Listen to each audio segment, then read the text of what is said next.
Hello guys, જય બાલાજી. કેમ છો બધા? મજામાં? આજે આપણે ગુંદર પાક બનાવવાનો છે. એટલે ગુંદરને ક્રશ કરી અને ગરમ ઘી કરી અને એમાં પલાળી અને 12 કલાક સુધી ઢાંકીને રાખી દેવાનો છે, જેથી કરીને આપણે ગુંદર પાક બનાવીએ તો દાંતની અંદર ચોંટે નહીં. હવે ગોળ અને ઘીની પાઈ લીધી છે મેં, બહુ આકરી નથી લેવાની. પાઈ આવી જાય એટલે આપણે જે 12 કલાક પલાળેલું મિશ્રણ હતું એ એમાં એડ કરવાનું છે. પછી એકદમ સરસ રીતે હલાવી લેવાનું છે, જેથી કાચો ગુંદર હોય એ સરસ એમાં પલળી ગયેલો તો છે જ અને એકદમ સરસ થઈ જશે. ત્યાર પછી હલાવાઈ જાય એટલે એની અંદર માવો એડ કરવાનો છે, ટોપરાનું ખમણ, સૂકા ટોપરાનું ખમણ એડ કરવાનું છે, પછી પીપરી મૂળનો પાવડર એડ કરવાનો છે, સૂંઠનો ભૂકો, ડ્રાયફ્રૂટ, આ બધું એડ કરવાનું છે.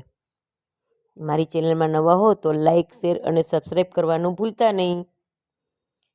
જો આ પ્રોપર મિક્સ થઈ ગયું. હવે એમાં બધો માવો એડ કરી દેવાનો છે. ત્યાર પછી ડ્રાયફ્રૂટનો ભૂકો, સૂંઠનો પાવડર, પીપરી મૂળનો પાવડર, તીખાનો ભૂકો અને કોપરાનું ખમણ, આ બધું પ્રોપર મિક્સ કરી અને એક મોલ્ડમાં ઢાળી દેવાનું છે. અને હા, આ અડધી કલાક પછી પણ તમે એમાં ઢાળી દો તો પણ ચાલે. જો આ રીતે ઢાળી દેવાનું છે તો તમારો ગુંદર પાક તૈયાર છે. ધન્યવાદ.